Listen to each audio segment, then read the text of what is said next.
Hello বন্ধুরা, good morning. সবাই কেমন আছো? সবাই খুব ভালো আছো নিশ্চয়ই। আমিও খুব ভালো আছি। আর এখন বাজে ঘড়ির কাঁটায় 10:30। তো চলো সকালে টিফিনটা করে নিই। আর আজকে কি রান্না হবে সেটাও তোমাদের দেখাবো। তো চলো, আর আজকে কি সকালে টিফিন করছি সেটা তোমাদের দেখাবো। চলো। এই দেখো, গাছ পাকা আম। এটা আমাদের পাড়ার একটা কাকিমাদের বাড়িতে হয়েছে, দিয়ে গেছে। এইবারে এত গরমে আর বেশি বড় হয়নি, অনেক বড় বড় হয়। আর এদিক দিয়ে দেখো হলুদ, কিন্তু এটাকে কি সিঁদুর টোকা আম বলে, সেই আম, কিন্তু আবার লালই হয়নি। তো চলো সকালে টিফিন, আজকে সকালের টিফিন আমি আম আর রুটি খাবো, কিন্তু আজকে সকালের টিফিন আমাদের অন্য কিছু ছিল। এ দেখো, আলু কুমড়োর তরকারি। দিদুন বেড়েও ছিল, আমি বললাম আম দিয়ে খাবো, গাছ পাকা আম বলে কথা। তো চলো সকালে টিফিনটা করে নিই। আমার তো সকালের টিফিন হয়ে গেছে। আর এদিকে মা দেখো কি রান্না করছে। এই দেখো,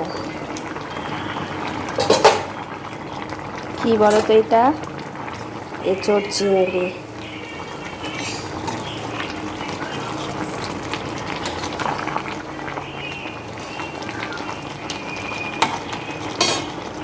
চলো পরে দেখা হবে তোমাদের সাথে আবার। তো আজকে দুপুরে মেনু দেখো, আমরা সবাই বসে পড়েছি, এখন বাজে 2টো।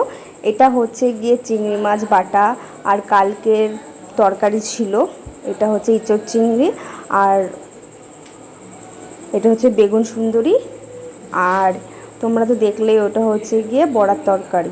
তো চলো সন্ধ্যেবেলা দেখা হচ্ছে।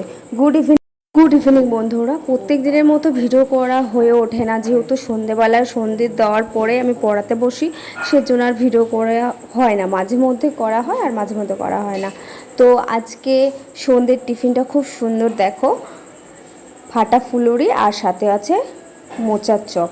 তো আজকে এটা হলো সন্ধ্যের টিফিন। তো চলো বন্ধুরা, আজকের মতো ভিডিওটা এখানেই শেষ করছি। সবার যদি ভালো লাগে তো একটা লাইক করো, আর অবশ্যই আমার ভিডিও দেখো। তো চলো টাটা, গুড নাইট, খুব শীঘ্রই দেখা হচ্ছে।